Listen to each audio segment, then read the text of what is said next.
kita, dia bangun depan mata kita. Kita jarang dapat makan jemaah dengan dia, kita jarang dapat solat berjemaah, kita jarang dapat baca Quran sama-sama. Tapi hari ni Allah paksa kita dengan cara paksaan. Sebelum ni duk suruh cara elok-elok, kita tak buat macam tu. Tapi dengan cara macam ni, alhamdulillah, quality time itu wujud dalam rumah kita. Baik, untuk malam ni satu tajuk yang sangat baik yang diminta oleh sahabat-sahabat saya daripada tim Sisfel.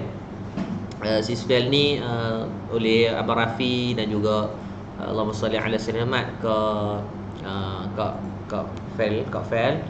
So saya terus terang, saya tak charge apa pembayaran pun. Minta maaf, saya bukan jenis ambil bayaran untuk nak buat tu product placement dan sebagainya. Pada saya satu je, saya suka macam petang tadi pun beberapa sesi daripada petang tadi dengan ayat dan sebagainya, not single scene I'm asking for that. Tapi pada saya satu je, semua kalau semua founder mula memikirkan soal agama itu mustahak, maka dan dia akan betulkan, dia akan bantu ejen-ejen duduk di bawah tu juga dalam keadaan mempunyai habit yang sama untuk betulkan.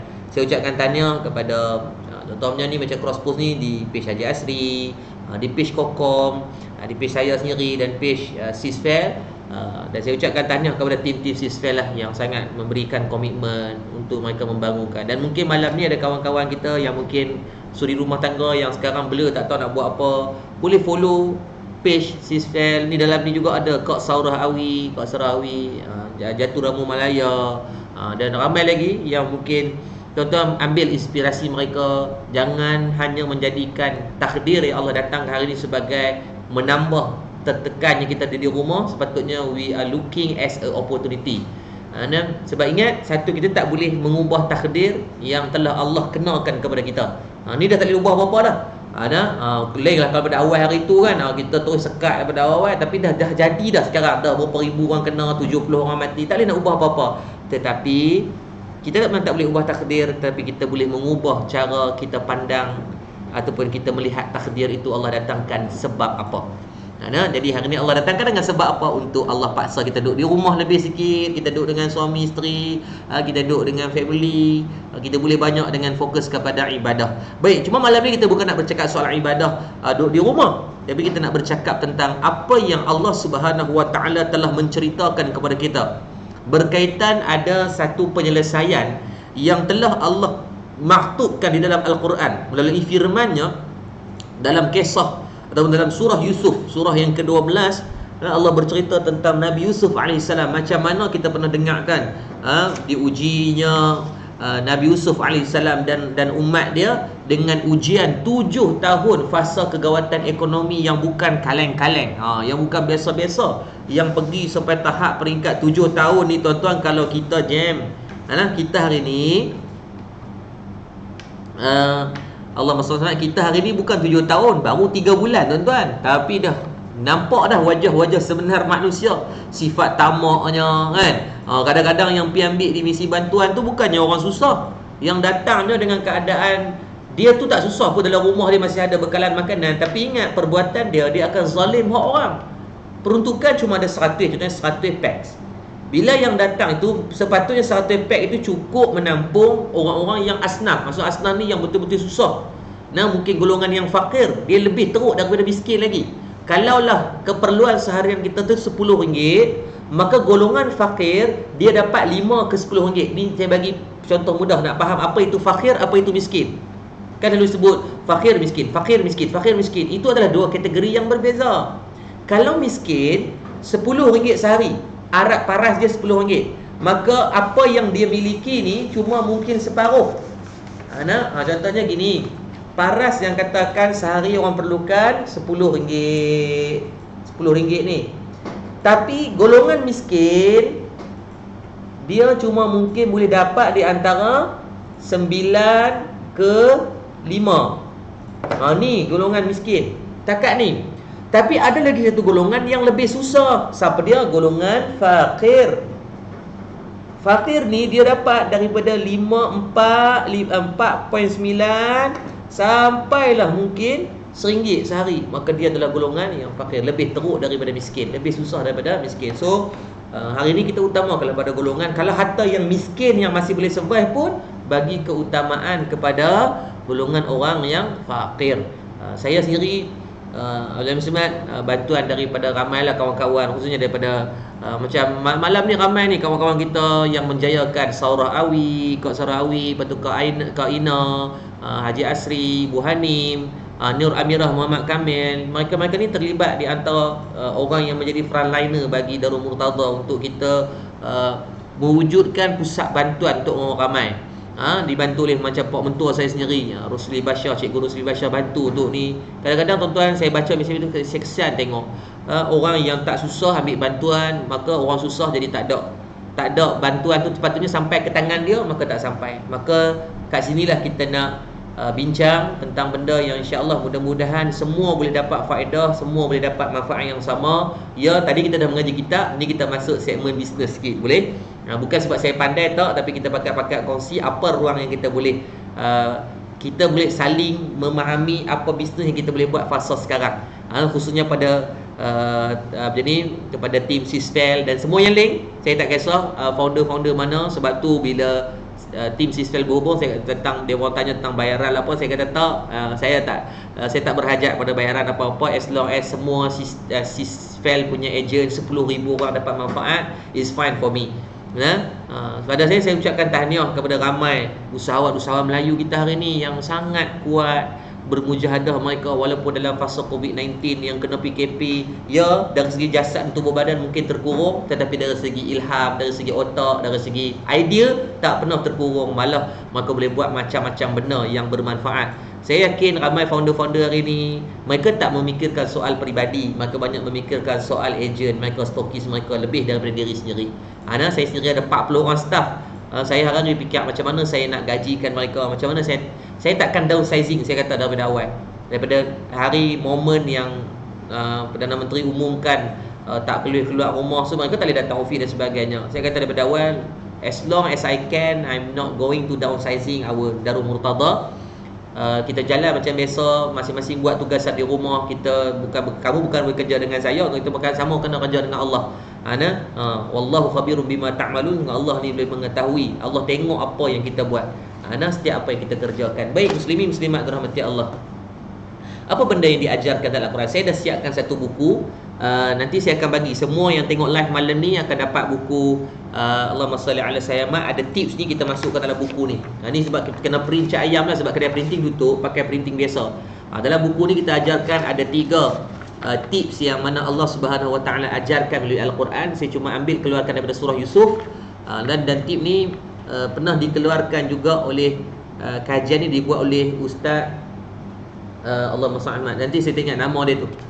Dia banyak bedah buku berkaitan Sultan Muhammad Al-Fatih. So saya bukanlah idea saya cuma ambil daripada guru kepada guru untuk saya cerita kepada tuan-tuan sahaja. Jadi buku ni jangan risau, saya akan bagi kepada tuan-tuan secara percuma. Dan buku ni pun saya tak jual, saya tulis daripada awal, daripada atas tu saya tulis buku ni tidak dijual, secara percuma sahaja. Atas buku tu Zikir dan Tips Keluarga Menahan Ancaman Wabak. Buku ni dah siap dah. Kalau tuan-tuan tengok hari Jumaat minggu lepas, kita dah bedah buku ni di Zayan FM. Dan memang saya bagilah cara percuma, semua boleh dapatkan insya-Allah. Dan saya minta daripada tim Darul Murtada bagi link untuk, mungkin sekarang dia orang dah boleh buka buku tu. Tuan-tuan ada link di bawah tu, nanti kita akan pin post. Semua nak dengar kuliah ni terus ambil buka link tu, dan saya izinkan untuk tuan-tuan, kalau tuan-tuan nak print sedekah ke orang pun boleh, atau tuan-tuan nak sebarkan ke orang ramai pun boleh. Kalau boleh, cuma saya nak minta jasa baik daripada 600 orang yang tengok malam ni, boleh tak kalau tuan-tuan semua bantu saya? Buku ni percuma, tuan-tuan saya tak dapat sekupang pun. Tuan-tuan buka ni pun dia bukan affiliate. Tuan-tuan tekan link tu, saya tak dapat duit. Ni bukan sistem saya tak buat langsung sistem affiliate tu, tak. Dan saya tak dapat not a single sen. Tapi tuan-tuan bantulah saya sebarkan kepada 10 orang. Malam ni tuan-tuan pastikan sebelum tuan-tuan tidur, tuan-tuan ambil buku ni, tuan-tuan sebarkan kepada 10 kawan yang tuan-tuan rasa bermanfaat untuk dia. Boleh tuan? Itu je saya minta. Ni sahabat saya, guru saya Muhammad Safwan, Abang Safwan Saharim. Guru dalam bab marketing, hebat tuan-tuan, boleh follow dia. Baik tuan-tuan rahmati Allah, kita akan tengok cerita apa yang Allah ajar kepada kita tentang ubat dalam fasa kegawatan ekonomi yang semua hanya rasa. CNN keluarkan berita mereka 3 hari lepas di Amerika Syarikat, fasa COVID-19 yang baru bermula di sana secara ni. Tuan-tuan boleh buka dalam, dapatkan ibu amalan cara percuma ni sebagai panduan untuk tuan-tuan belajar. So tuan-tuan, apa saya akan baca melalui apa yang buku yang kami tulis ni. So tuan-tuan boleh ambil muka surat yang terakhir sekali. Kita ada formula ajaib dari surah Yusuf, fasa kemelesetan ekonomi tu. Jadi tak payah hatilah, ambil je cuma. Dan saya izinkan. Yang paling best, saya cuma minta jasa baik 700 orang yang ada ni, tuan-tuan tolong tuan-tuan wajibkan diri sedekahkan buku ni juga kepada orang-orang lain. Saya izinkan. Kalau tuan-tuan nak print boleh, atau tuan-tuan share link bagi dekat grup WhatsApp, tuan-tuan buat voice kata Assalamualaikum, saya hadiah dekat kamu sebab saya sayang dekat kamu. Bacalah buku ni sebab ada 10, ada kita bagi ada amalan-amalan doa.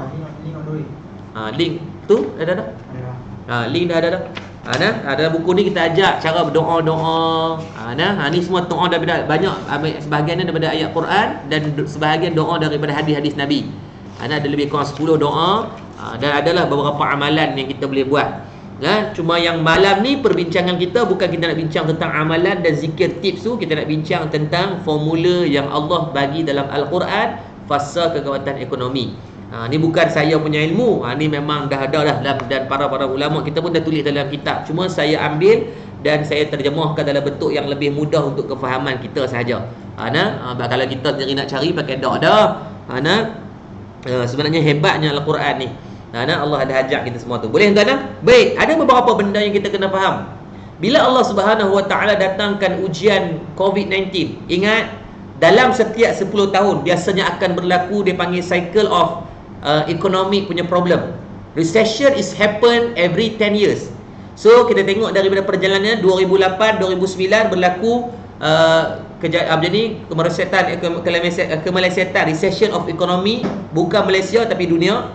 Pada tahun 2019, 97, 1998 juga berlakunya kemelesetan ekonomi. 87, 88, tahun 87, 88 juga berlaku kemelesetan ekonomi.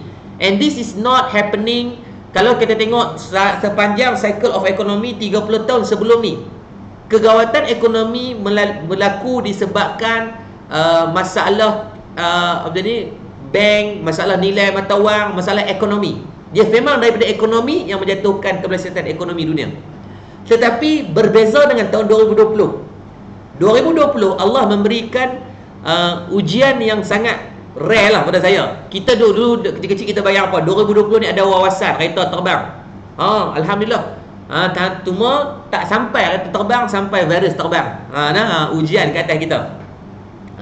Tetapi dengan sebab COVID-19 ni, habis tuan-tuan, struktur seluruh dunia itu tengah dia panggil hampir ada yang total loss. Contohnya macam company penerbangan habis.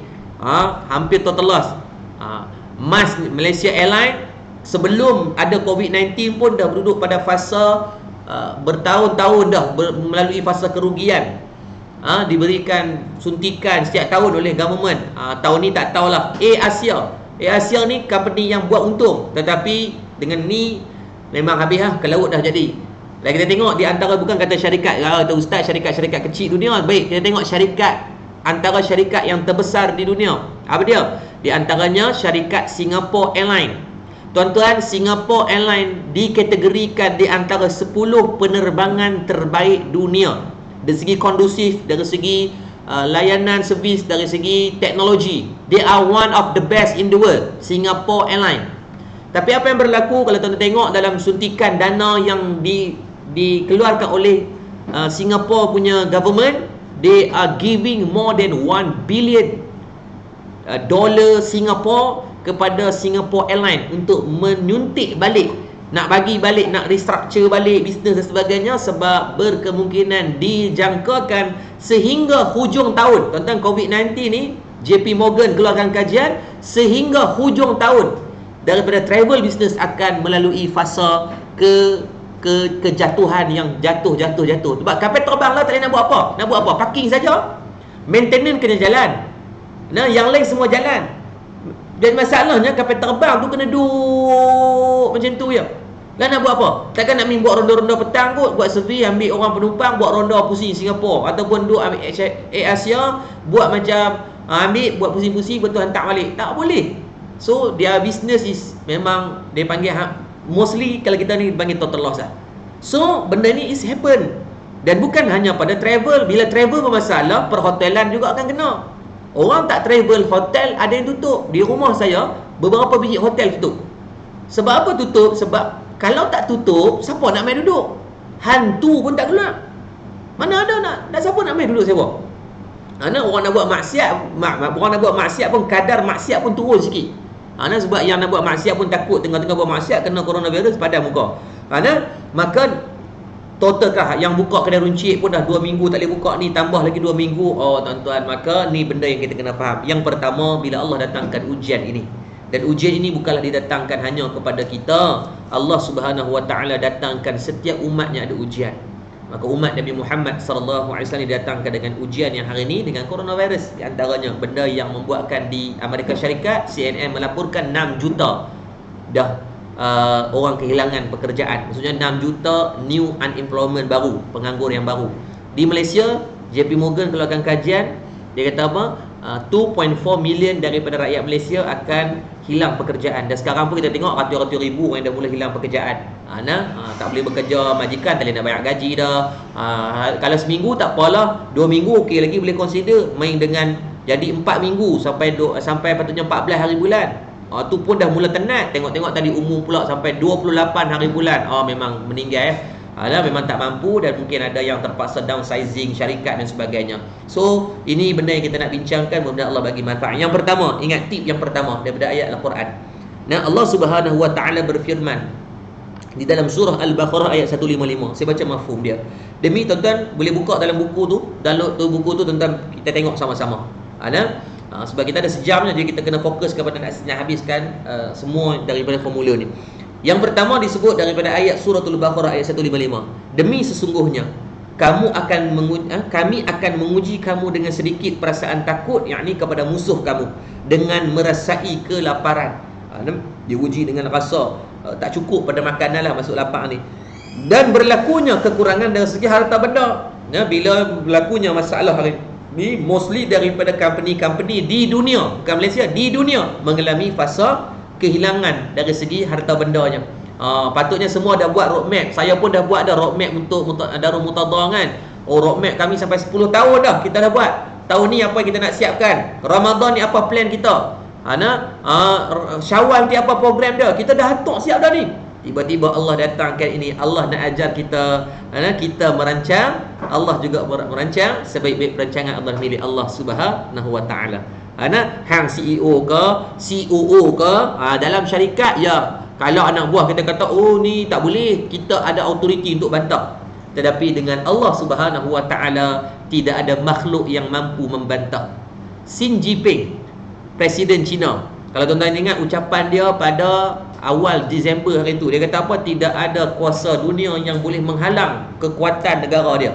Waktu tu depa baru ceasefire, dia panggil cease on trade war. Mereka baru isytiharkan untuk menangguh trade war di antara US dan juga China. So dia dari segi teknikal macam dia menang lah, sebab Donald Trump boleh tunduk pada tekanan ekonomi, perang ekonomi ni.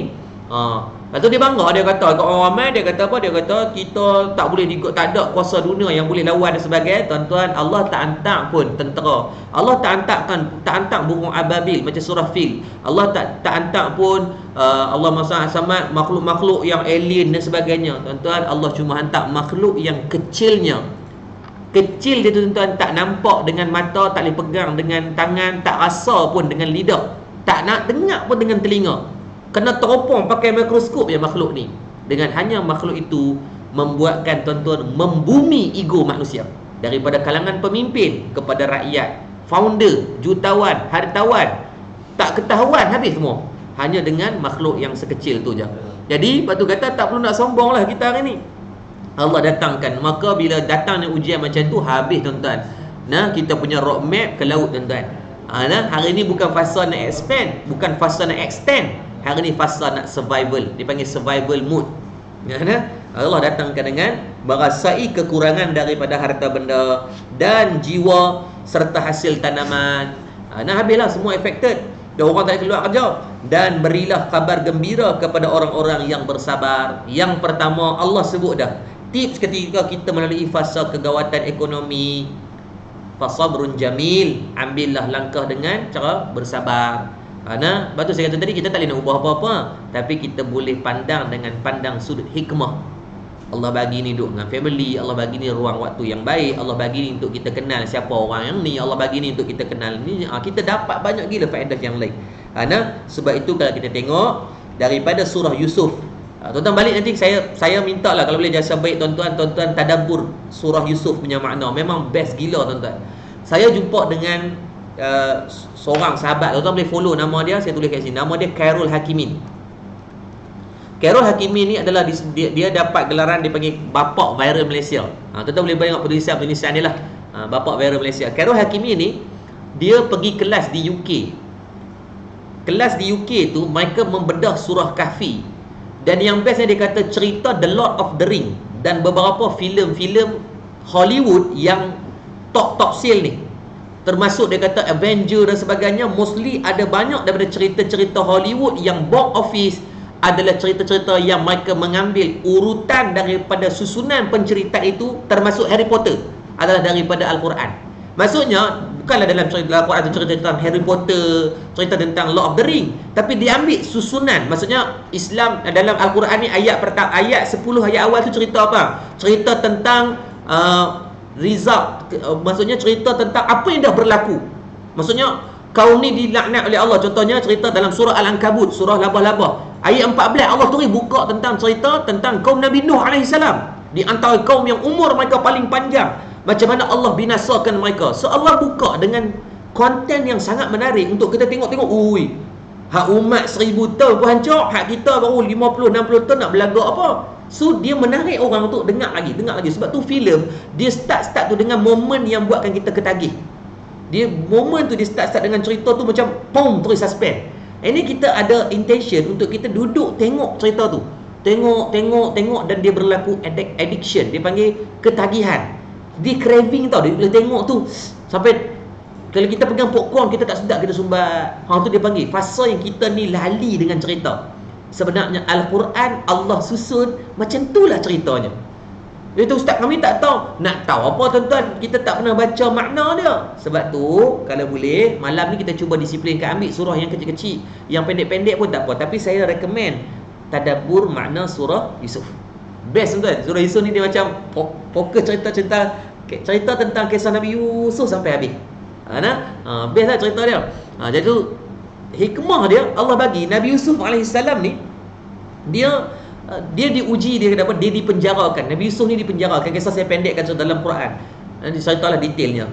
So Nabi Yusuf AS dipenjarakan, di atas dia difitnah dan sebagainya. Banyaklah atas ujian yang diberikan kepada Nabi Yusuf AS. Tapi apa yang berlaku ketika Nabi Yusuf dipenjarakan oleh raja yang zalim ketika tu? Maka dalam keadaan tu raja dia didatangkan dengan mimpi berulang kali. Dia dapat mimpi 7 ekor lembu yang gemuk dimakan oleh 7 lembu yang kurui.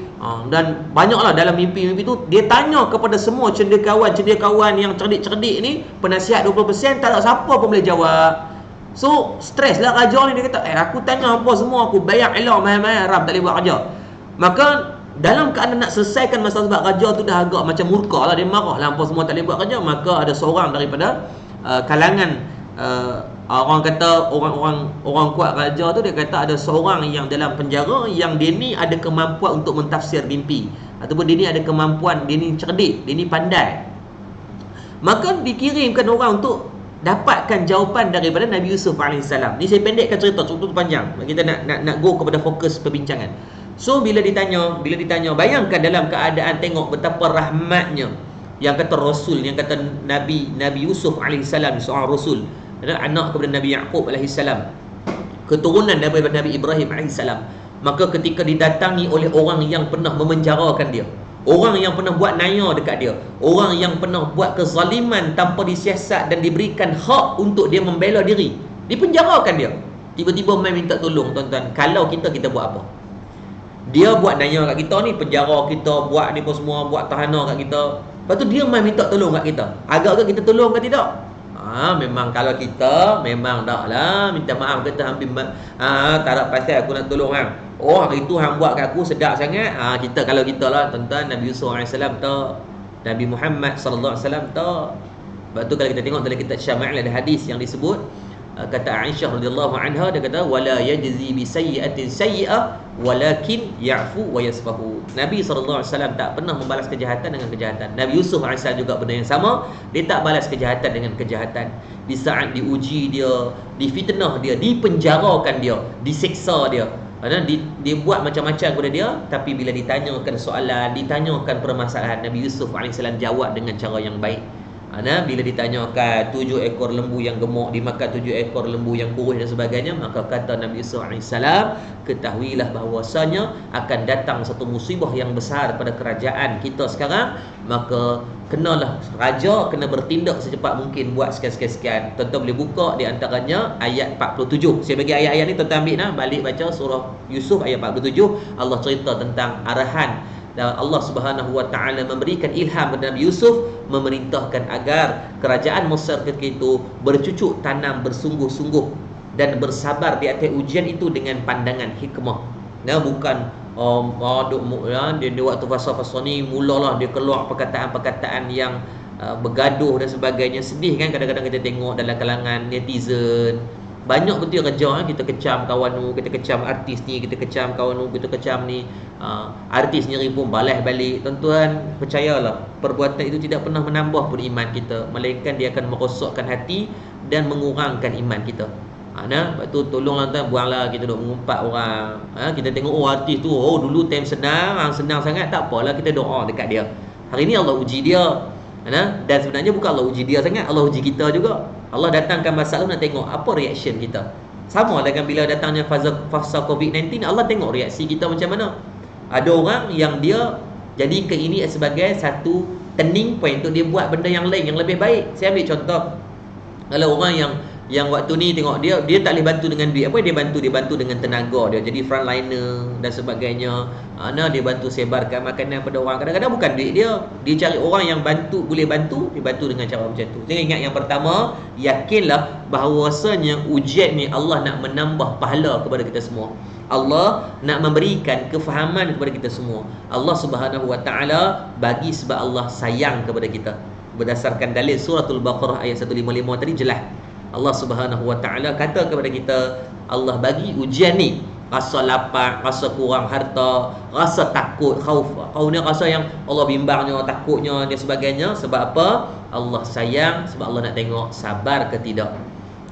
Dia sabar ni mahal tuan-tuan. Kalau sabar ni boleh beli, saya yakin tuan-tuan sekarang ni produk sabar lah yang paling untung. Kalau ada founder-founder yang boleh buat keluar produk sabar, tuan-tuan di antara orang yang paling kaya nanti. Tapi masalahnya sabar ni tak boleh nak dibeli. Sabar ni benda yang tak nampak. Sabar ni benda yang tak nampak. So tak lain tak bukan apa yang mampu buat adalah kita redha di atas ujian tersebut. Ujian yang Allah datangkan ni, tak perlulah kita nak tunjuk kita ni hebat, tak perlu kita nak tunjuk kita ni pandai. Sebab kita tengok masih ada orang yang duk buat keras kepala, duk buat ketegak. Orang suruh duduk di rumah, dia kalut duk keluar ronda, dia kalut duk keluar tanpa ada tujuan yang betul pun. Keluar saja nak melepak. Tuan-tuan, jangan zalim hak orang. Tolong. Nabi sebut dalam hadis, Nabi kata apa? Al-ibadatu fil harji kahijratin ilayya.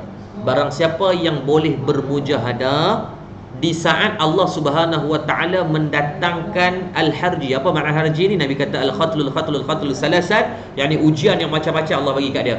Huru hara, pembunuhan, kematian, banyaklah pergaduhan dan sebagainya, tapi masih boleh bertahan. Dan saya yakin sahabat-sahabat syurga saya, hampir 800 orang ni adalah sahabat-sahabat yang kuat imannya sehingga boleh bertahan sampai macam ni. Jadi ingat tips yang pertama, sama-sama kita sabar, sama-sama kita redha di atas ujian ni. Dan ingat, dalam usaha kita yang terbaik dalam pasal redha ni, kita buat apa? Kita duduk di rumah, stay at home, kita buat banyak manfaat, buat ibadah yang sebelum ni kita jarang dapat buat. Saya yakin macam kawan-kawan saya semua ni sibuk ni, ke Azila, Zain, ke Saura, Amirah, Ain Mahaziz, semua ni sibuk belakang ni. Kalau kita tengok jadual mereka, saya takut tengok, Masya Allah, hebat mereka ni. Untuk manfaat pada orang je hidup mereka. Kadang-kadang keluar gelap balik gelap. Tapi hari ni Allah bagi Kita duduk di rumah banyak. So banyaklah masa banyak masa hari ni baru kita tahu, oh anak kita ada titik lalat bawah ni, isteri kita ada titik lalat kat hidung ni, suami kita ada misai yang panjang sikit. Ni buat fasa ni sampai kita hafal semua benda macam tu.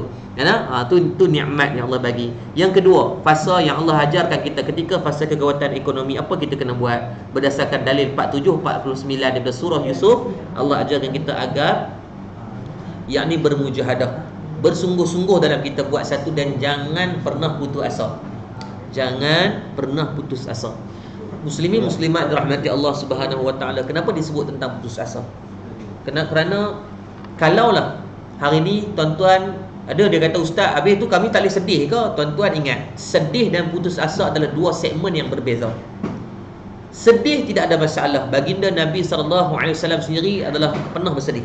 Sebab tu disebut dalam kitab, baginda Nabi SAW pernah melalui yang disebut dengan Syahrul Huzun, yakni tahun kesedihan Nabi. Bila? Sebelum berlakunya peristiwa hijrah, sebelum berlakunya peristiwa Isra' wal Mi'raj. Ini bulan Sya'ban ni penuh keberkatan ni. Rejab, Sya'ban, tak berapa hari lagi masuk Ramadan. Disebutkan dalam riwayat dan disebut di antara dalam kitab Jamu'ul Fawaid. Di antaranya baginda Rasulullah SAW pernah bersedih, sedih yang sangat-sangat sedih. Pernah, yang pertamanya Nabi pernah sedih ketika kewafatan anak anda Nabi SAW. Sayyidina Ibrahim wafat ketika tahun 8 Hijrah. Riwayat kata 8, dari kata 9, dari kata 7. Tak apalah, kita ambil mana-mana pun. Maksudnya meninggal dunia anak Nabi yang paling bongsu, meninggal dunia ketika Nabi masih hidup, tuan-tuan. Anak Nabi wafat ni ketika Nabi tengah duduk hidup, tuan-tuan bayang betapa sedihnya. Dan mostly daripada anak Nabi SAW semua meninggal ketika Nabi hidup. Kebanyakan anak kita dengar kan, anak Nabi kita ada 7 orang, 3 lelaki, 4 perempuan. Qasim, Abdullah, Ibrahim, Fatimah, Zainab, Umi Qalsum, Siti, Ruqiyah. 7 anak Nabi ni hampir kesemuanya. Siti, Fatimah, Fatimah, kalau kita tengok Fatimah tak. Tapi kebanyakan yang lain semua meninggal ketika Nabi kecil. Ketika mereka kecil, penyakit dan sebagainya, sakit dan sebagainya. Di antaranya yang paling kecil adalah Sayyidina Ibrahim alaihissalam, meninggal wafat dan meninggal dunia. Ketika tu Nabi angkat dukung dia dalam keadaan Nabi menangis. Menangis tu Nabi sedih. Salah ke sedih? Tak salah, Nabi sedih. Nabi juga manusia. Tuan-tuan, saya terang, saya rasa kesakitan yang paling sakit ditanggung oleh seorang mak dan ayah adalah kesakitan melihat anaknya meninggal mendahului dia. Apa maksudnya? Gini, tak ada kesakitan yang mak ayah akan tanggung lebih daripada melihat anak meninggal dulu, awal daripada dia. Dan saya tengok benda tu lah ketika almarhum abang saya Ustaz Murtada meninggal. Saya tengok macam mana macam ni, ayah saya kan, ayah saya urus jenazah dia, mandikan jenazah. Waktu Allah SWT masuk buat pengecaman di bilik jenazah, doktor panggil saya masuk. Jadi bila pergi ke pengecaman tu, saya kata kat ayah saya, jomlah kita masuk tengok kan. Kita masuklah tengok arwah abang aja. Ayah saya macam tak dia nak bangun tak boleh, nak duduk tak boleh. Jadi macam saya kata tak apa pak duduk sini, Isra masuk tengok. Betul, tak apalah, selesai buat pengecaman, alhamdulillah betul dan sebagainya. Jadi waktu nak bawa dalam ambulans, saya tengoklah macam mana Allah sian dalam keadaan ayah melihat, menanggung, tengok anak dia meninggal depan mata. So sebenarnya tak ada benda yang lebih sakit melainkan seorang ayah atau seorang ibu tu melihat anaknya menderita pun kita dah sakit, apatah lagi anak yang meninggal dunia. Jadi apatah lagi Nabi pun sedih, Nabi melalui benda yang sama sebab Nabi juga manusia. Dan yang kedua, di antaranya Nabi disebut riwayat Nabi sedih ketika kewafatan Sayyidatina Siti Khadijah radhiyallahu anha. Sedih Nabi menangis. Nabi macam ni sehinggakan Nabi menangis tu bukanlah sampai menangis sampai tak redha di atas ketetapan Allah, sebab Nabi juga sifatnya adalah Nabi manusia. Yang ketiga, ketika kewafatan Abu Talib, nampak saudara Nabi yang banyak menjaga Nabi. Ingat kalau kita tengok dalam kitab Sirah Nabawiyah Dr. Mustafa As-Sibai, saya sarankan tuan-tuan yang tengok malam ni, tuan-tuan cari kitab namanya kitab Sirah Nabawiyah yang dah diterjemah dalam bahasa Melayu. Kitab ni asalnya ditulis oleh Dr. Mustafa As-Sibai, seorang ulama dari Syria, tapi ada guru kita di Malaysia yang terjemah dalam bahasa Melayu. Dalam kitab tu sebut apa? Baginda Rasulullah SAW menanggung fasa yang sangat susah sebab sebelum Nabi dilahirkan, ayahanda Nabi meninggal dunia. Selepas Nabi dilahirkan, Nabi dibesarkan oleh Halimatus Sa'diyah, ni ibu susu dia. Jadi mak dia bagi dekat Allahumma salli ala sayyidina Muhammad. Mak dia bagi dekat Halimatus Sa'diyah untuk susukan baginda Nabi sallallahu alaihi wasallam. Dan ketika Nabi berumur 5 tahun, Allahumma salli ala ibunda beliau Siti Aminah pula meninggal dunia. So Nabi melalui fasa yang sangat susah. Sebab tu hari ni bila kita nak merasakan kita susah, tuan-tuan, kita tengok orang yang lebih susah pada kita. Hari ni tips macam mana kita nak merasai, bahasanya sedih tu boleh, tapi jangan terlalu lama sedih. Jadi kita tengok orang yang lebih susah daripada kita. Sebab mereka melalui kesusahan tersebut dan kita tengok, loh, aku korang ada agak makan. Aku duk kata susah kan, loh, korang dalam TAH ada juga. Ada peti ada orang tak ada rumah TAH yang rumah, dan dia rumah dia peti pun tak ada. So it's okay untuk kita sedih, tapi jangan sampai putus asa. It's okay untuk sedih, tapi jangan putus asa. Sebab saya tengok ada orang yang sampai dah give up. Tuan-tuan percayalah, tuan-tuan buatlah apa benda hari ni boleh buat duit. Saya tengok ada orang yang dia setiap hari dia buat apa dia? Cok badak. Tahu tak cok badak? Dalam tu tak ada badak lah. Cok badak ni setiap hari dia deliver lebih daripada 100 ke 200 biji.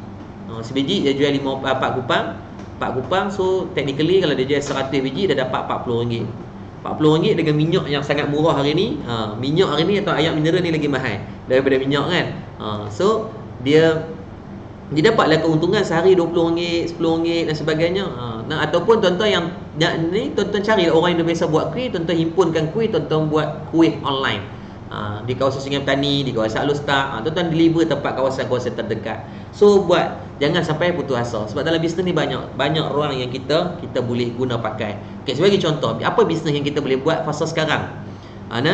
Apa bisnes yang kita boleh buat fasa sekarang? Dia ada bisnes yang risiko rendah, ada bisnes yang risiko sederhana, ada bisnes yang risiko tinggi. Saya cerita tentang bisnes yang risiko rendah. Fasa sekarang yang terbaik adalah fasa fasa yang kita kena buat, jangan spend duit kita untuk buat bisnes, tetapi kita jadi orang yang dah buat bisnes, kita jadi orang yang bantu bisnes dia. Saya ulang sekali lagi, fasa sekarang jangan keluarkan duit kita untuk bisnes. Duit yang ada sekarang adalah untuk survival. Sebab kita tak tahu berapa bulan lagi. JP Morgan kata 9 bulan. There is no business yang akan melainkan business delivery, melainkan business education online, melainkan bisnes-bisnes yang berbentuk healthy. Kalau yang duduk dalam line tu okey, tapi kalau kita yang belum, jangan gatai-gatai buat, sebab dia akan boleh mendatangkan rugi. Sebab ingat, dalam bisnes tuan-tuan masuk duit, keluar juga dengan duit. So jangan risikokan diri. So nak buat macam mana bisnes risiko rendah ni? Tuan-tuan jadi consignment. Apa consignment? Tuan-tuan ambil produk orang, tuan-tuan jual, dapat commission. Maksudnya tuan-tuan tak ambil stok tu, simpan kat tangan tuan-tuan. Consignment ni ataupun jadi dropship ataupun consignment, tuan-tuan ambil, tuan-tuan tak simpan. Jangan kita nak jadi stokis lah, so saya ambil kamu punya 100 stok, 100 unit, kita pun bayar, kononnya harga lebih murah. Tuan-tuan kena ingat, fasa sekarang model bisnes itu sangat berisiko. Yang paling best adalah tuan-tuan jadi dia punya dropship. Dropship ni tuan-tuan tak perlu pegang barang dia. Yang tuan-tuan ada adalah promote barang dia. Saya jual lipstick, adakah saya kena pakai lipstick? Tak, saya cuma nak menjual lipstick. So apa yang saya buat, saya cari siapa nak beli lipstick. Saya pun PM kawan saya. Saya PM, hai, nak pakai lipstick ni, alhamdulillah dia ada kelebihan sekian-sekian. Kalau pakai lipstick ni jadi macam lampu isyarat merah dia tu, dah 4 km dah nampak. Contoh. Okey, dia pun okey, saya nak belilah. Okey, baik, dia kata ada tak barang? Oh, kata barang tu ada dekat HQ. Tak apa, you buat payment, you tekan klik link ni, bayar. So kita pun hanya HQ akan terus push kepada dia. So jangan risikokan diri ambil produk-produk orang duk pegang, kononnya tuan-tuan jangan buat sifir. Kalau aku ambil 10, aku boleh jual 10. Aku ambil 1, aku boleh jual. Aku ambil 2, aku boleh jual. Ingat, tuan-tuan ambil 3, belum tentu boleh jual 3. So the best yang sekarang adalah fasa sekarang adalah minimizekan pengeluaran duit untuk expand kepada bisnes. Yang terbaik adalah tuan-tuan jadi dropship orang. Jadi dropship orang je, tak ada masalah. Tuan-tuan bantu orang dengan cara macam tu. Sebab saya bimbang, saya takut hari ni ramai kawan-kawan kita yang mula nak expand kepada dia, kata, ustaz lah ni orang banyak gila, orang nak pakai hand sanitizer. Untuk makluman tuan-tuan, siapa yang buat hand sanitizer bulan 2, sekarang dia nak, ini rezeki dia. Saya bagi contoh macam Nestle Group. Nestle Group, dia orang bayangkan ada 500 orang staff. So cepat-cepat daripada sebelum COVID-19 ni mula tersebar di Malaysia, sebab mereka bisnes banyak di UK dan luar negara. So dia orang dah predict the market. So dia orang cepat-cepat buat. Hatta tuan-tuan ada dia panggil dia Touch. Dia punya hand sanitizer nama Touch. Dia orang gunakan botol vape tu. Tu kata inovasi berlaku sebab tak sempat nak order botol sebagainya. Dia orang jadikan tu sebagai peluang. Dan bestnya dia kata, Ustaz, alhamdulillah dalam bulan pertama dia orang jual lebih daripada 500,000 unit botol daripada Allahumma salli ala sayyidina Muhammad hand sanitizer. Tapi masalahnya kita yang baru nak buat, tuan-tuan cari pasal. Baik, ya orang masih akan, dia kata, Ustaz jangan risau, bulan depan pun orang masih berjaga-jaga. Ya, berjaga-jaga, tapi tetap benda itu ada, dari segi community bisnesnya tetap berlakunya lambakan dalam pasaran. Sekarang ya relevant, tapi mungkin 2-3 bulan lagi mungkin ada orang kata nak zero cost dengan cara banyak basuh tangan dengan air masak ataupun dengan cara lain. Maka ketika tu demand dalam hand sanitizer akan berkurang. Masalahnya akan berlaku lambakan. Tuan-tuan yang dah buat banyak lah buat apa? Maka tuan-tuan buatlah mandi hand sanitizer berjemaah nanti. Maka sebab tu hati-hati. Sekarang adalah fasa yang terbaik, go kepada zero cost dari segi bisnes. Saya tengok contohnya macam Sisfair sendiri.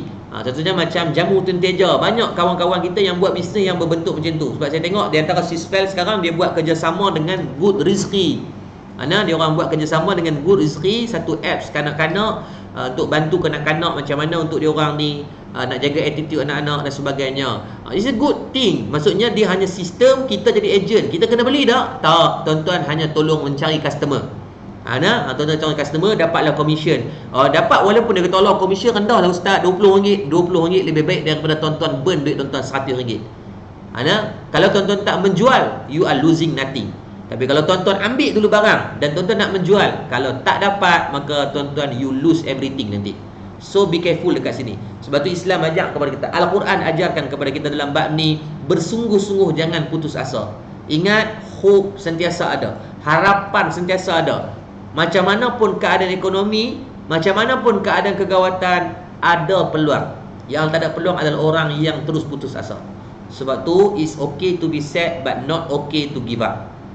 Sebab tu Nabi Yusuf AS, bayangkan betapa struggle-nya dapat berita Allah memberikan wahyu, katakan 7 tahun fasa kegawatan ekonomi. Tuan-tuan boleh bayang, mana kita pernah sampai 7 tahun. Kita paling lama pun 2 tahun je pulih balik ekonomi dunia. Tapi ni 7 tahun tuan-tuan. Bayangkan betapa struggle-nya. Tetapi Nabi Yusuf AS tidak menjadikan itu sebagai alasan. Nabi Yusuf AS malah memotivasikan rakyat dia ketika dia memegang sebagai jawatan Kementerian Kewangan waktu tu. Lembaga ekonomi dia jaga. So dia kata it's okay, ujian Allah bagi, tapi kita pandang ujian ini dengan pandangan yang jangan berputus asa dan bersungguh-sungguh untuk kita buat sesuatu. Boleh buka dalam surah Yusuf ayat 47. Dan Nabi Yusuf mengajarkan kepada kita agar bersungguh-sungguh adalah satu tempoh masa. Maksudnya waktu kita buat sekarang kena all out lah. Apa pun benda yang kita buat sekarang, tak kisahlah kamu dalam Sisfel ataupun kamu dalam bisnes yang lain, dalam apa sekalipun bidang yang kita buat, kalau nak buat sungguh-sungguh. Kalau tak mau buat, jangan buat. Sebab ada orang yang dia nak buat, lalas tak ada satu pun yang siap, maka dia akan merugikan masa dan merugikan duit. Fokus pada satu benda. Kalau tuan-tuan sekalian, sekarang ni apa bisnes modul yang baik untuk tuan-tuan buat? Di antaranya apa? Di antaranya tuan-tuan boleh go kepada benda-benda yang melibatkan healthcare. Apa-apa produk daripada Sisfel ke daripada mana-mana yang melibatkan healthcare, benda tu sangat bermanfaat. Sangat bermanfaat. Dia orang semua sekarang tengah secure. Kalau kita ada suplemen yang naikkan antibody, ada immune dan sebagainya, lulus KKM dan memang ada proven, maka benda-benda macam tu akan bagi sangat banyak benefit. Ingat tu yang pertama.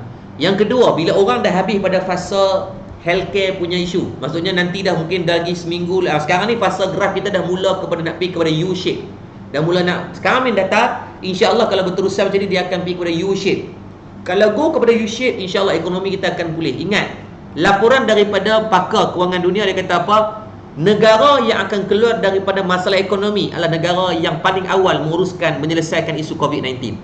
So mana-mana negara di dunia yang boleh settlekan isu COVID-19 dulu, boleh mengawal daripada penularan dan sebagainya, that the best country yang akan survive untuk terus orang akan invest pada negara tu.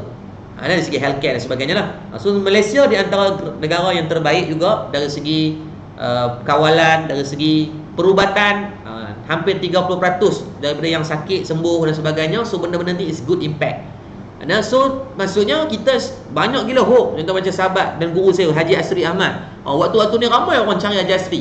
Haji Asri maklum kepada saya sampai berbelas-belas ribu orang nak buka akaun. Tengok, kalau tak berlaku fasa ni, orang takkan ada bernafsu sangat nak belajar tentang pelaburan saham lah, nak belajar tentang tak ada. Dulu dia kata, tapi sekarang barulah dia merasai nikmat ilmu yang duduk di rumah pun boleh trade, duduk di rumah pun boleh buat benda-benda macam tu. So still banyak gila ruang yang kita boleh ambil sebagai peluang. Jangan pandang itu sebagai masalah semata-mata, ambillah sebagai peluang. Ingat, when there is a problem, there is opportunity. Bila kita ada masalah, di situ juga ada penyelesaian, di situ ada peluang yang kita boleh ambil.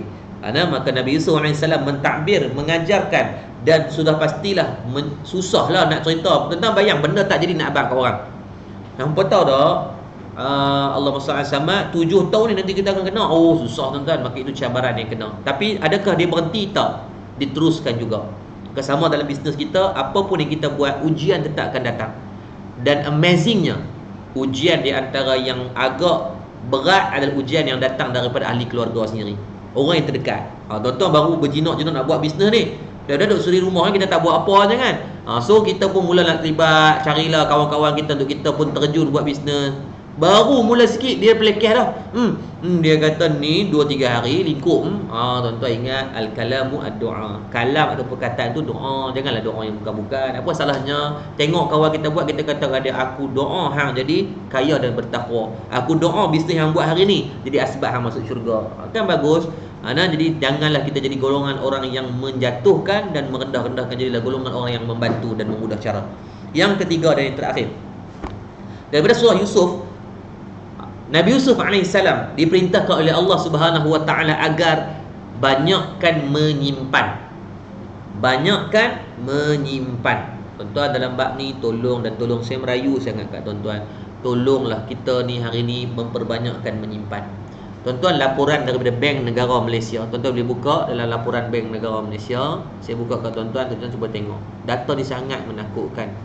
Sangat menakutkan. Data daripada apa ni? Ni dikeluarkan di Sinar Harian. Dia kata apa tuan? Sana saya buka kat tuan-tuan. Sedih kalau kita tengok, Allah, kalau ini yang berlaku. Ini tak buat zoom Lupa. Tak apa. Saya tak nak keluarkan, tak apa. Tuan-tuan nanti tuan-tuan search je, tuan-tuan search tengok, tuan-tuan tulis tengok rakyat Malaysia yang tidak ada simpanan. Tuan-tuan, laporan daripada Bank Negara, 75% rakyat Malaysia tidak ada simpanan lebih daripada 1,000. Maksudnya tak ada reserve cash yang lebih daripada 1,000. So apa yang berlaku tuan-tuan? Tuan-tuan worse lah. Kalau fasa macam ni, alhamdulillah lah, suntikan kerajaan banyak bantu kita, bagi 1,200, bagi 600, bagi untuk SME dapat suntikan dana, kereta tak payah bayar selama 6 bulan, rumah tak payah bayar apa-apa, loan ditangguhkan dan sebagainya. Alhamdulillah lah dapat tu tuan. Tetapi take a lesson lah pada tuan-tuan anak muda kita. Janganlah tuan-tuan baru mula kerja buat keluar kereta Honda lah, buat keluar kereta-kereta yang lebih daripada separuh daripada gaji. Maka dalam Quran Allah ajarkan kita dalam penghujung daripada ayat 48 tu dia kata apa? Kecuali sedikit daripada apa yang kamu simpan. Maksudnya daripada hasil yang kita dapat tu jangan habiskan, diversify. Ayat dia adalah diversify. Duit tu disimpan kepada satu bahagian kalau berlakunya apa-apa masalah. Kalau kerajaan Mesir diberikan 7 tahun subur dan diberikan 7 tahun kemarau ataupun kegawatan ekonomi, maka daripada 7 tahun ini boleh cover 7 tahun yang didatangkan dengan masalah. Soalan saya kepada semua dan saya sendiri, 30 tahun kita hidup, apa diversify duit yang kita dah buat? Apa simpanan saving yang kita dah buat? Mostly kita akan habiskan dengan lifestyle. Ingat, lifestyle akan berlalu pergi. Tuan-tuan beli kereta mewah, tuan-tuan rasa seronoknya berapa lama? Orang puji tuan-tuan berapa lama? Tuan-tuan, orang hanya puji mungkin sekali dua, lepas tu orang dah menyampah. Orang kata bila nak rosak kereta dia, aku nak biar tengok dia nak repair banyak mana. Orang kan mula bersifat manusia ni memang dia kurang sikit nak tengok orang lebih daripada dia. Tu don't spend for your lifestyle, Saya tengok ramai gila orang-orang yang jutawan. Pagi tadi pun saya meeting dengan seorang jutawan yang very silent daripada Terengganu. Dia ada beratus orang tim sale daripada pukul 11 pagi tadi. So, tapi very very humble, very relax, tuan-tuan. Dia travel kadang-kadang pakai Grab, padahal multi-millionaire. Bukan dia kedekut, dia kata tak tahu Ustaz, saya rasa tak ada keperluan tu saya nak spend, nak beli kereta mahal-mahal, Ferrari lah, Porsche. Bukan kata salah beli. Kalau tuan-tuan ada kemampuan beli. Salah dosa ke tak dosa? Tuan-tuan beli tu di atas kapasiti, nak tunjuk kata Islam, niat nak bagi Islam nampak kemas. Tak mau bagi nampak selekeh. Tapi adakah salah untuk dia tak beli kereta? Tak salah juga. Maksudnya ada orang yang humble. So jangan fokus kepada spend kepada lifestyle. Itu banyak kesilapan yang kita buat. Tolong hati-hati. Islam dan Allah ajarkan kita diversify dan saving. Tolong saving. Paling tak boleh sangat. Saya ingat guru saya pesan. Jasri dia kata apa? Dia kata, Ustaz, kalau jenis malas sangat, tak tahu nak buat sumber apa, nak ni spend ke mana, maka dia kata penuhkan ASB je lah. ASB tu mana Saham Bumi Putra tu, tuan-tuan duduk bahas, dia kata Ustaz, dia berkata haram. Tuan-tuan cek balik Majlis Fatwa Kebangsaan yang paling latest. Yang paling latest tuan, 2000, sebelum 2008 berlaku dia panggil khilaf. Pulau Pinang dan Selangor mengatakan makruh dan haram. Yang lain sepakat sebelum 2008. Pada 2008 bulan April dan bulan Ogos berlaku persidangan Majlis Fatwa Kebangsaan. Tuan-tuan boleh buka. Saya bukan ejen ASB, tapi saya nak cerita tentang apa yang tuan-tuan boleh diversify duit. So, Majlis Fatwa Kebangsaan pada bulan April dan bulan Ogos bersidang lagi sekali. Ketika tu Majlis Fatwa daripada Pulau Pinang dan Selangor mengatakan ASB, Amanah Saham Bumi Putra, adalah hukumnya harus. Tapi dia kata, Ustaz, rendahlah Ustaz dia punya dividen. Saya pun saya full kan. Saya 400,000 saya buat isteri saya dan sebagainya. So tak apalah, kita belajar menyimpan. Ya, walaupun tinggi lah sikit sebab saya contohnya 4 akaun, 200,000, 200,000, 200,000, 200,000. Saya kenalah 4,000 menyimpan. Tak apalah, 4,000 tu nama pun menyimpan. Bukannya saya pergi berjoli. 4,000 tu okey. Macam ni berlaku fasa ni, saya boleh tak buat keluar duit saya? Saya boleh buat keluar. So apa isu dia? Saya kalau simpan dah 3 tahun, setahun 4,000 dah jadi sama dengan 48,000. 48,000 kali 3 tahun dah bersama dengan 150,000. Itu belum lagi dividen. Kalau kata mungkin satu akaun total lah mungkin dapat 40-50,000 juga. So kalau compounding kat situ je dah dapat dekat 400,000. So it enough untuk fasa-fasa macam ni. Persoalannya kita buat ke tidak? Dia kata Ustaz, modal saya kecil, saya tak boleh menyimpan. Baik tuan-tuan, tolong jangan tipu diri sendiri. Saya pandai tak, tapi daripada umur saya 17 tahun, tingkatan 5, saya dah buka akaun ASB. Ketika tu baru tahun 2005 kot. 2005, 2006 lebih kurang. Saya buka akaun ASB. Waktu saya menyimpan sebulan 100. Padahal saya tengah belajar. Ingat, mak saya meninggal ketika saya kecil. Saya setiap hari Jumaat, Sabtu saya akan bekerja. Saya jadi tukang baju simen. Dapatlah upah RM30, RM40 sehari. Saya akan diversify duit tersebut. Sebab saya suka main game. So separuh saya main game, suku saya makan, suku lagi saya menyimpan. Sebulan bolehlah simpan 150 bersamaan dengan 30,000 punya loan. 30,000 dapatlah setiap bulan, dapat setiap tahun dapatlah dividen. Tak banyak kan, tapi at least we start, kita mula. Kalau tuan jangan bagi alasan kalau tak ada langsung check balik. Kalau tak ada langsung, ke mana duit tu pergi? Ke mana dia bocor? Mungkin dengan lifestyle kita. Duk melepak tengah malam, kita duduk kedai makan. Dia kata, tak Ustaz, saya tak makan, saya minum je. Okey, minum pun kalau 10 malam, satu malam RM2. Kan? Minum 10 malam dah berapa? RM40, RM20. So kos lagi minyak sebagainya. So semua kos. So kurangkan itu, diversify. Islam ajarkan kita agar kita mula menyimpan. Dulu saya tanya saya, kalau paling rendah risiko yang tuan-tuan tak payah opening adalah tuan-tuan starting dengan go kepada ASB lah. Dia kata Ustaz, ada Ustaz tu kata haram. Tuan-tuan try check Majlis Fatwa lah. Majlis Fatwa Kebangsaan dah kata dah. Yang Ustaz kata haram tu saya yakin dia pun mungkin tak ada simpanan kot. Jadi check, pegang dengan Majlis Fatwa Kebangsaan lah. Sebab dia orang ni ikhtisas, ahli-ahli yang memang duduk dalam bidang tu. Dan saya wallahi saya tanya dengan mulut saya sendiri. Saya mengajar ada beberapa kali Bank Islam jemput, dan saya pun kenal dengan Dr. Afnizam. Dia mesej saya minggu lepas. Dan dia ada chief CEO untuk bahagian perancangan ekonomi di Bank Islam. Yang saya tanya ni adalah kepada Haji Ghani. Haji Ghani ni antara orang kuat Bank Islam di Utara, bos nombor 2 Bank Islam saya. Saya tanya, Haji Ghani, bank apa hukum main ASB? Saya tanya ni 2017 saya salah, 2016 2017. Di sini dia kata Ustaz harus. Sebab dia kata memang daripada penglibatan bank Islam sendiri dalam membantu untuk menjadi pemudah cara. Dan di Malaysia kita ada security council, security suruhanjaya security, dia panggil SC, daripada bank negara dan sebagainya untuk memantau ke mana pelaburan-pelaburan ASB ni berlaku. So tak payah kritikalkan keadaan tersebut. Dalam alif fatwa kata harus, kita pun buatlah, kita ambil faedah dia, kita ambil manfaat dia. Apa manfaat dia lagi tuan-tuan? Baik, kalau Allah takdirkan tuan-tuan buat 100,000. Lepas tu staff saya tuan-tuan boleh tanya staff Darul Murtada, saya dedahkan dengan ilmu pengurusan kewangan. Saya tak terlalu pandai, tapi saya nak kalau beli staff saya ajar mereka cara macam mana nak beli kereta cara percuma. Saya ajar staff saya cara macam mana nak beli rumah dengan cara percuma, dengan cara syarat dia sabar tuan-tuan. Kalau sabar, insya-Allah putih ya. Minta maaf putih sikit. Saya ajarkan mereka macam mana cara nak beli kereta, beli rumah cara percuma. Syarat ni sabar Nanti saya akan ajar cara tuan-tuan macam mana nak beli kereta, beli rumah cara percuma. Maksudnya biar bank bayar. Duit tu kita tak mau bayar sebagai hire purchase. Dia ada cara, dia ada kaedah, dia syarat dia kena sabar sikit, mujahadah.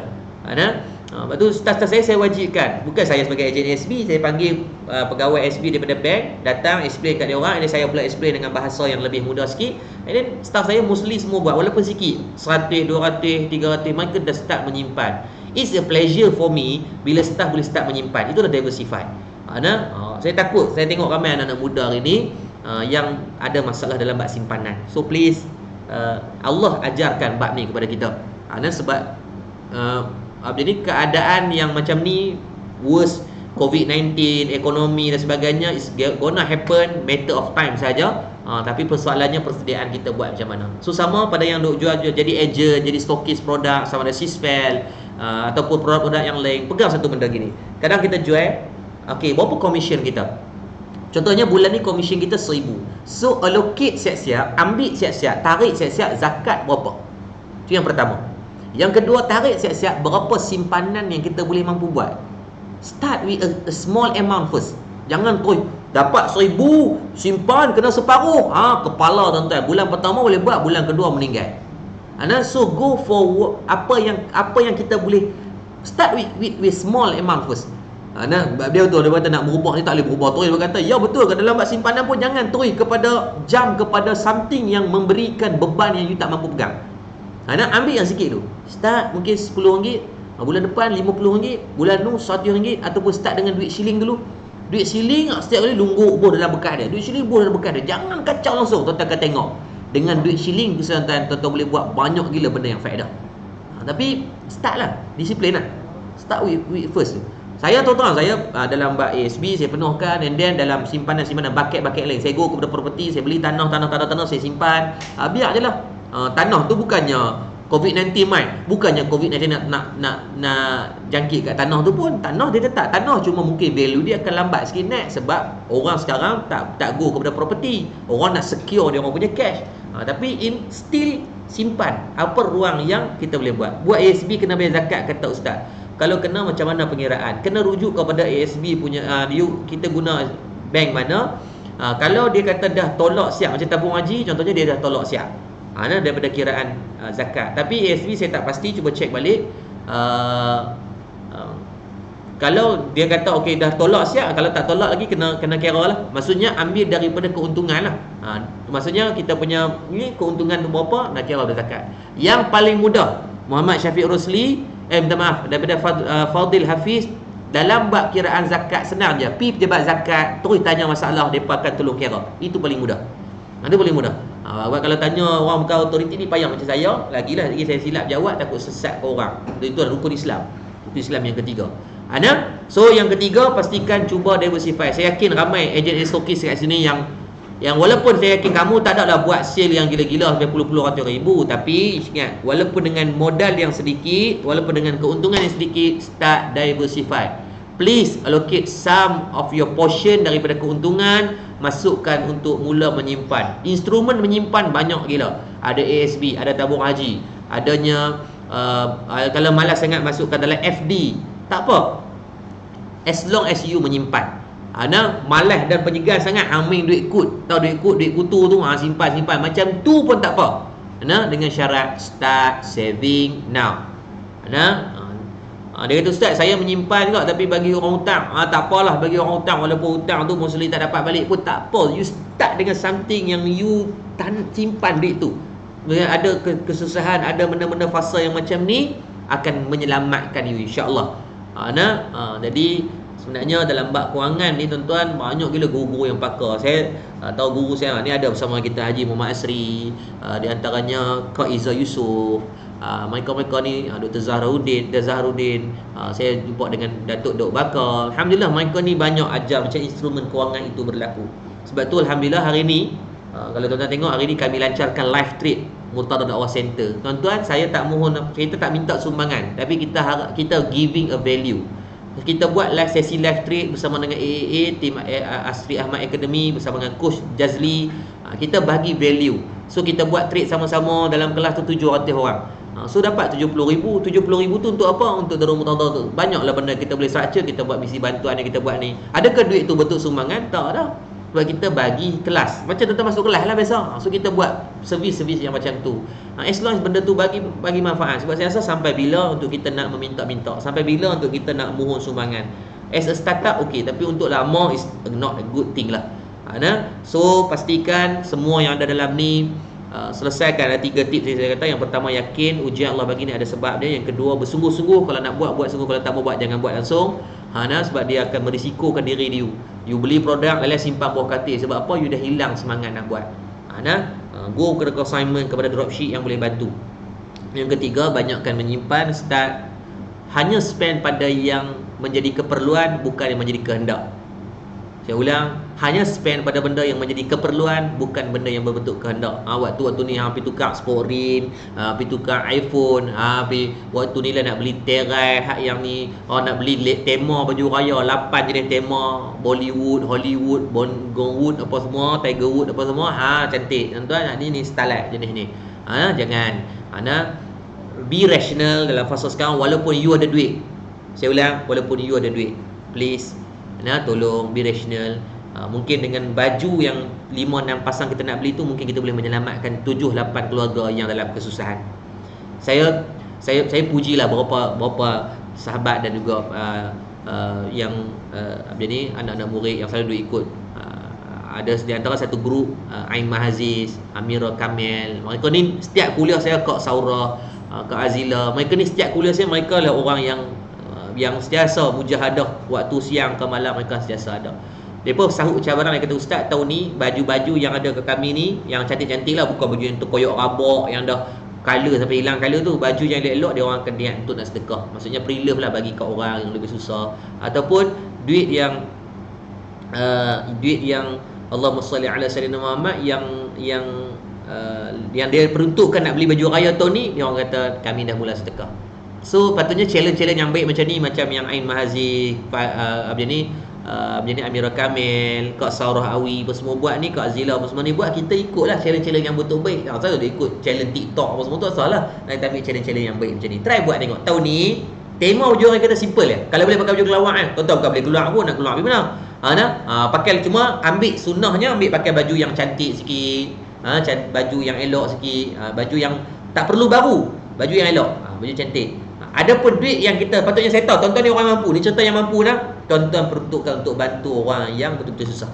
Tuan-tuan bantu tu. So duit tu yang sama, kalau tuan-tuan pakai, manfaatnya hanya pada diri, tapi tuan-tuan bagi kepada orang, manfaatnya sampai akhirat. Manfaatnya sampai kiamat nanti. Manfaat dia sampai di padang mahsyar. Walaupun hanya tuan-tuan belanja ketupat. Tahun lepas saya buat kempen, kita buat beli, saya nak beli 20 kilo ketupat. Tengok-tengok orang semua dekat 100 kilo ketupat kita dapat bagi kepada orang ramai. Sebab kita nak kalau pagi raya tu semua rumah ada ketupat, semua rumah ada manfaat, semua rumah dapat benefit-benefit dia. Boleh tuan-tuan? Dia sama-sama lah kita buat. Saya pun tak pandai, kita bakal buat. Bayang kalau semua orang ada benda yang sama, semua akan. Terima kasih Sarah Melissa. Ni juga orang yang sentiasa istiqamah betul dengan kita. Farid Munzir dia kata, apa pendapat Ustaz tentang Wahid Invest? Wahid Invest dari segi law saya tengok tak ada isu apa, dan mereka ada autoriti kelulusan.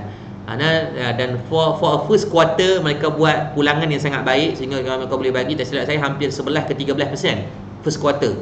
Masa 3 bulan pertama, siapa yang terlibat dengan Wahid Invest dapat 9 ke 11% tak silap saya. It's good. Wahid Invest memang berlesen lah. Saya dah sahkan dengan guru saya Haji Asri, dan benda tu memang berlesen lah. Cuma hati-hatilah dalam bab ni, sebab Wahid Invest dia terlibat dengan pasaran global. Pasaran global, suku tahun yang terakhir, tahun lepas memang best gila, campak jadi duit. Tapi cuba tengok sekarang apa berlakunya kejatuhan yang sangat teruk. Dan of course Wahid Invest akan terkesan, dan bukan dari Wahid Invest, hak kita ni, Wahub ke Abdul Wahab ke, semua akan terkesan. So Wahid Invest kalau dari segi loss, saya rasa tak ada isu apa. Tu Nur Amirah kata kita pakai telekung raya. Tak apa, pakai telekung je lah. Alah, nak raya tahun ni, raya salam diri sendiri je. Amirah bukan nak salah ada suami dan salam lagi pun, salam diri sendiri juga. Duit raya tu peruntukan kita bagi ke orang ramai, insya-Allah. Kita bantu orang untuk kita bagi manfaat. Jadi 3 tip ni saya harapkan bermanfaat untuk kita semua pada malam ni. Hampir 2 jam daripada sesi yang pertama kita fiqh, dan sesi yang kedua kita berbicara tentang manfaat dari sudut ajaran yang Allah ajarkan kepada kita, apa yang kita kena buat fasa sekarang. Tak perlu nak panik, tak perlu nak depress, tak perlu sampai nak putus asa, tak perlu sampai peringkat bunuh diri dan sebagainya. There is still a lot of opportunity, a lot of thing yang kita mampu untuk buat.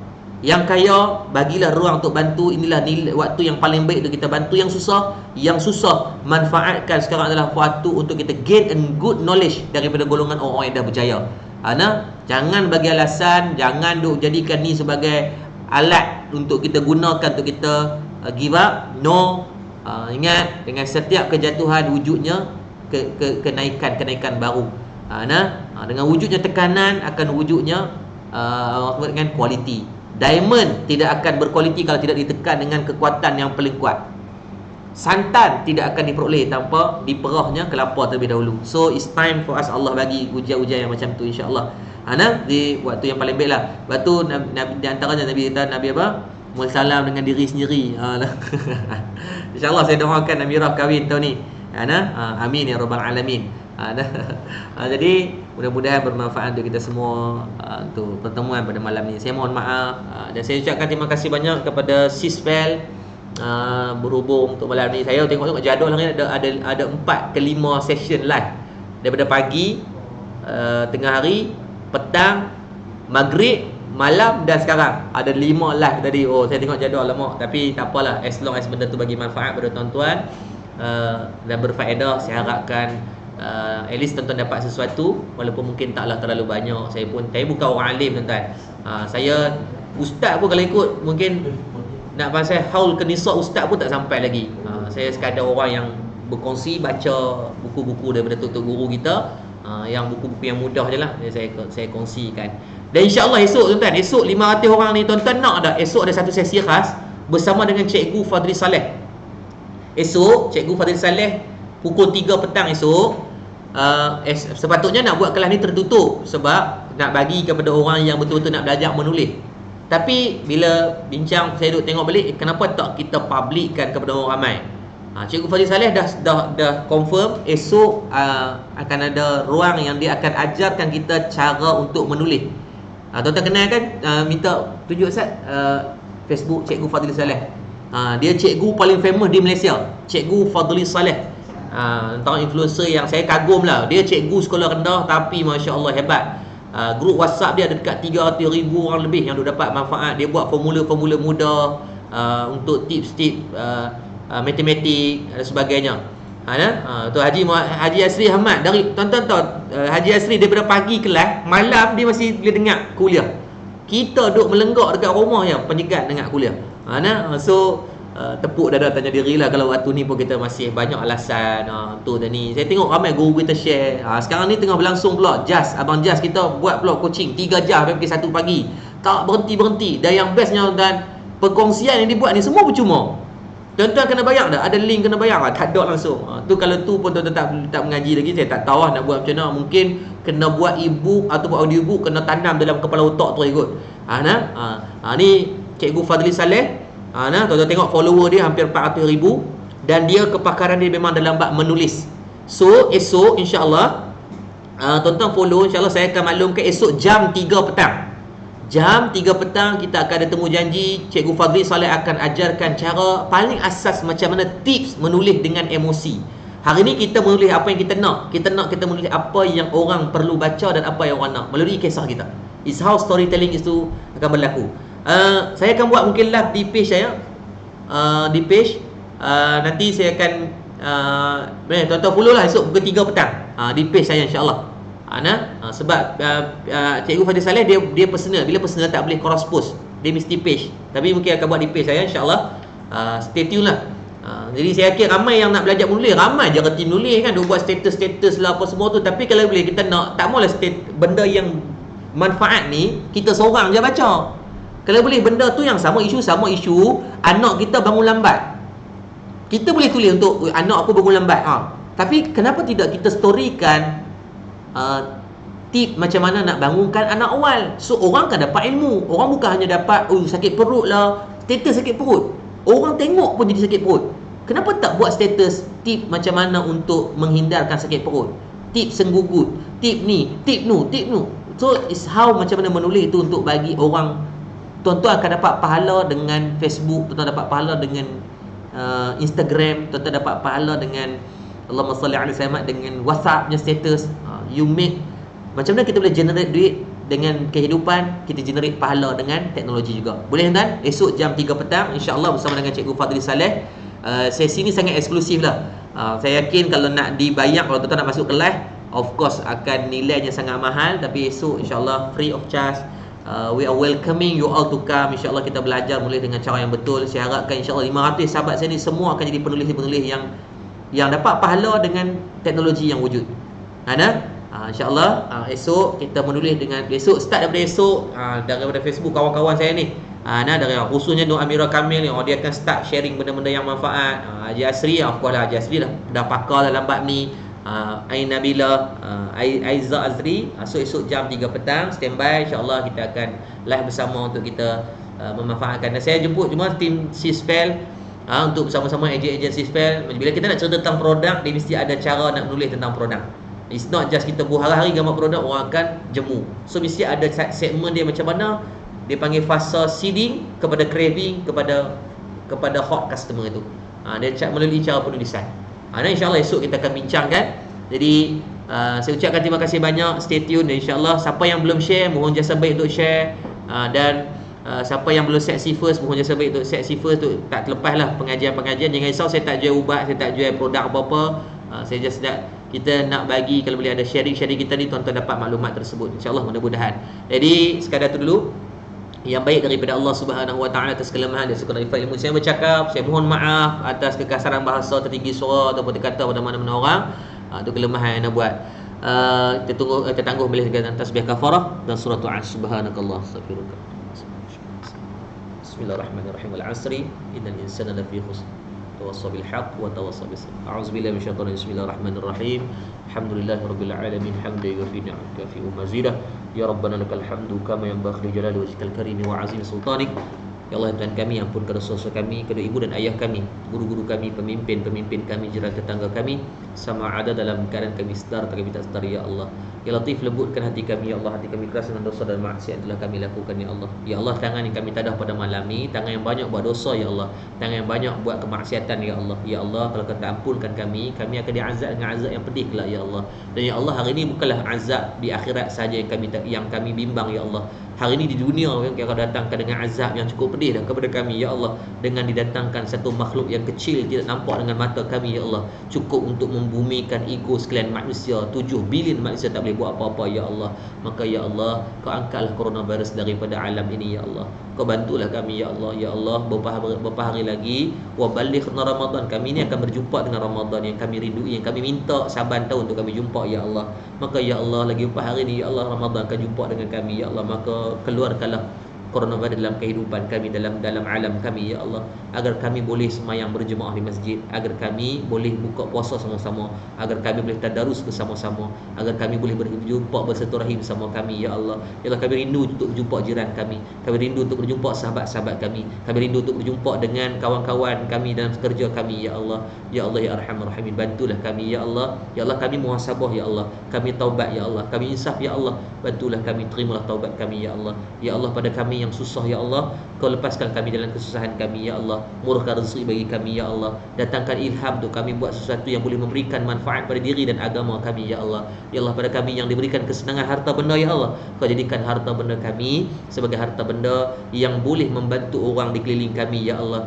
Janganlah dihilangkan perasaan belas kasihan dalam kehidupan kami, yakni kami boleh membiarkan orang berlapar di keliling kami ya Allah. Ya Allah, pada kami yang diberikan kemampuan ilmu, Kau izinkanlah kami mampu untuk berkongsi kepada orang lain ya Allah. Ya Allah, kami khususkan doa pada malam ini kepada guru-guru kami yang banyak mengajarkan kami ya Allah.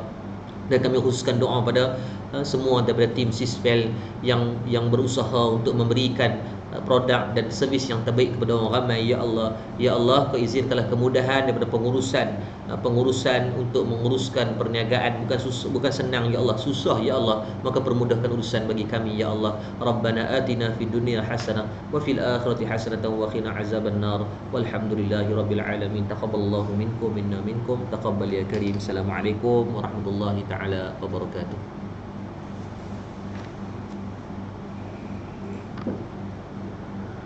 Ni Instagram dah dia.